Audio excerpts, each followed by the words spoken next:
Hi friends, நான் engineer Hariharan. இன்றைக்கி ரொம்பவே டிஃப்ரெண்ட்டான ஒரு வீட்டை பார்க்க போகிறோம். இதோட ஸ்ட்ரக்சர் பார்த்திங்கன்னா ரொம்ப யூனிக்காக இருக்கும். இது ரெண்டு சைடுமே பார்த்திங்கன்னா பொது சுவர்.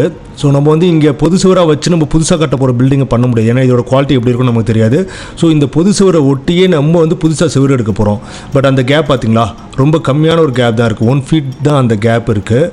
ஸோ இந்த மாதிரி கேப் இருக்கும்போது நம்ம கீழே போடுற அந்த ஃபுட்டிங் கான்கிரீட்டுக்கு வந்து அந்த மேட்டு பார்த்திங்கன்னா காலமோட அந்த ஃபுட்டிங்ஸ்லாம் வந்து ரெண்டு சைடும் ஈக்குவலான ஒரு ஸ்பேஸில் இருக்காது. ஸோ 4 சைடும் டிஸ்ட்ரிபியூட் ஆகாது. அப்படிங்கிறனால நம்ம என்ன பண்ணுறோம்னா எசென்ட்ரிக் ஃபூட்டிங் யூஸ் பண்ணியிருக்கோம். ஸோ எசென்ட்ரிக் ஃபூட்டிங் யூஸ் பண்ணி இந்த பில்டிங் பண்ணியிருக்கோம் அப்படிங்கிறது ஒன்று. அதே மாதிரி கிரவுண்ட் ஃப்ளோரை விட பார்த்திங்கன்னா ஃபஸ்ட் ஃப்ளோரில் வந்து ஒரு 4 feet எக்ஸ்டெண்ட் பண்ணி கட்டியிருக்கோம்.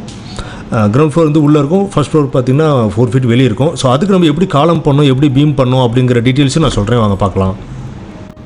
யூஸ்வலாக எல்லா பில்டிங்லையுமே நம்ம காலம்ஸ்க்கு வந்து அல்டர்னேட்டிவாக தான் ராட்ஸ் கட் பண்ணணும். அதை பாதி கீழேயும் பாதி மேலேயும் இருக்குது, ஏற்றி தாத்தியமாக வச்சு பண்ணுவோம். அது இந்த மாதிரி ஸ்ட்ரக்சருக்கு கண்டிப்பாக நம்ம அந்த மாதிரி தான் யூஸ் பண்ணியிருக்கணும். இது வந்து கொஞ்சம் ஹெவியாகவே இந்த ஸ்ட்ரக்சர் இருந்துச்சு. யூஸ்வலாக பண்ணுறதை விட இந்த பில்டிங்க்கு வந்து ஸ்டீல் வந்து ஒரு 30% எக்ஸ்ட்ராவே எங்களுக்கு தேவைப்பட்டுச்சு. ஸோ காலம்ஸ் பீம்ஸ் எல்லாமே ரொம்ப ஹெவியாக பண்ணியிருந்தோம். ஸோ இந்த சைட் பார்த்தீங்கன்னா தெரியும் அந்த கேப் எவ்வளோ கம்மியாக இருக்குது அப்படிங்கிறது. கன்ஸ்ட்ரக்ஷன் ஒர்க்கை வந்து நம்ம கம்ப்ளீட் பண்ணிட்டோம். ஃபினிஷிங் ஸ்டேஜில் இருக்குது.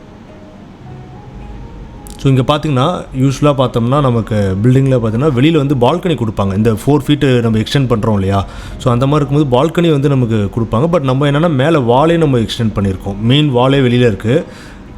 ஸோ அந்த இடத்துல